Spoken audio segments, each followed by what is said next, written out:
साथियों, किसी भी प्रगतिशील समाज में रिसर्च जीवन का एक सहज स्वभाव भी होता है और सहज प्रक्रिया भी होती है। रिसर्च के प्रभाव कॉमर्शियल भी होते हैं, सोशल भी होते हैं और रिसर्च हमारे ज्ञान को, हमारी समझ को विस्तार देने के लिए भी काम आती है।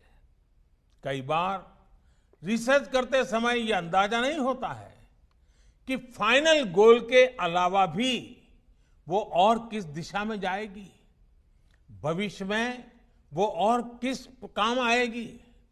लेकिन इतना तय है कि रिसर्च ज्ञान का नया अध्याय कभी भी व्यर्थ नहीं जाता है। हमारे यहां शास्त्रों में जैसे कहा है ना, आत्मा कभी मरती नहीं है। मैं मानता हूं रिसर्च भी कभी मरती नहीं है। इसलिए मैं ऐसे कितने ही उदाहरण हैं, फादर ऑफ जेनेटिक्स मेंडल के काम को पहचान कब मिली? उनके जाने के बाद मिली। निकोला टेस्ला के काम का पोटेंशियल भी काफी बाद में दुनिया पूरी तरह समझी। कई रिसर्च हम जिस दिशा में, जिस उद्देश्य के लिए कर रहे होते हैं वो पूरा नहीं होता, लेकिन वही रिसर्च किसी दूसरे सेक्टर में पाथ ब्रेकिंग हो जाती है। उदाहरण के तौर पर देखिए, जगदीश चंद्र बोस जी ने कोलकाता के प्रेसिडेंसी कॉलेज में माइक्रोवेव के सिद्धांत को प्रस्तुत किया था। सर बोस उनके कॉमर्शियल इस्तेमाल की दिशा में नहीं बढ़े, लेकिन आज रेडियो कम्युनिकेशन सिस्टम उसी सिद्धांत पर खड़ा है। विश्व युद्ध के समय जो रिसर्च युद्ध के लिए था या सैनिकों को बचाने के लिए हुई, बाद में उन्होंने ही अलग अलग सेक्टर्स को रिवॉल्यूशनाइज कर दिया। ड्रोन्स भी पहले युद्ध के लिए ही बनाए गए थे, लेकिन आज ड्रोन से फोटोशूट भी हो रहा है और सामान की डिलीवरी भी हो रही है। इसलिए आज ये जरूरी है कि हमारे वैज्ञानिक, हमारे खासकर युवा वैज्ञानिक रिसर्च के क्रॉस यूटिलाइजेशन की हर संभावना को एक्सप्लोर करें। उनके सेक्टर से बाहर उनकी रिसर्च को कैसे प्रयोग हो सकता है, ये सोच हमेशा रहनी चाहिए।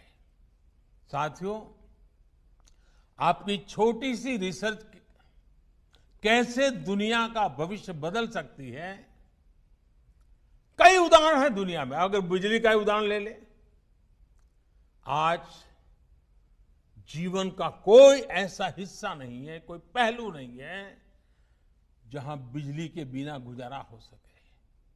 ट्रांसपोर्टेशन हो, कम्युनिकेशन हो, इंडस्ट्री हो या फिर रोजमर्रा का जीवन, सब कुछ बिजली से जुड़ा हुआ है। एक सेमीकंडक्टर के आविष्कार ने दुनिया इतनी बदल गई है। एक डिजिटल क्रांति ने हमारे जीवन को कितना एनरिच कर दिया है। ऐसी कितनी ही संभावनाएं इस नए भविष्य में हमारे युवा रिसर्चर के सामने पड़ी है। आने वाला भविष्य आज से बिल्कुल अलग होगा और इस दिशा में वो एक रिसर्च, वो एक आविष्कार आप ही को करना है। पिछले 6 सालों में देश ने इसके लिए नए सिरे से फ्यूचर रेडी इकोसिस्टम बनाने की दिशा में काम किया है। आज भारत ग्लोबल इनोवेशन रैंकिंग में दुनिया के टॉप 50 देशों में पहुंच गया है।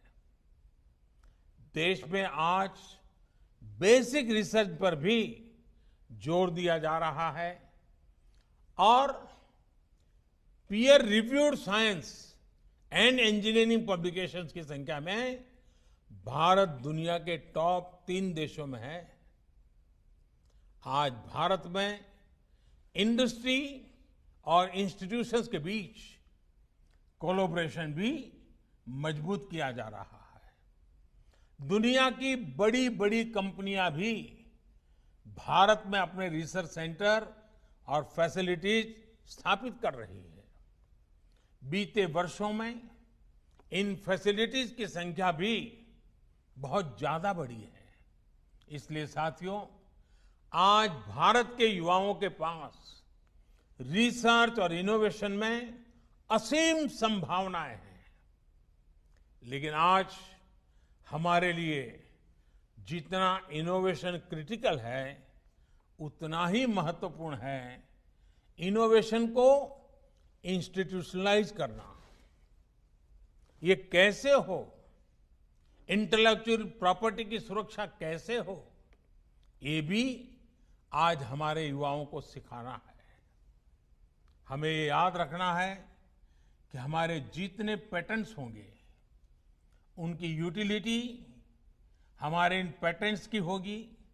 हमारी रिसर्च जितने सेक्टर्स में लीड करेगी, उतनी ही आपकी पहचान मजबूत होगी, उतना ही ब्रांड इंडिया मजबूत होगा।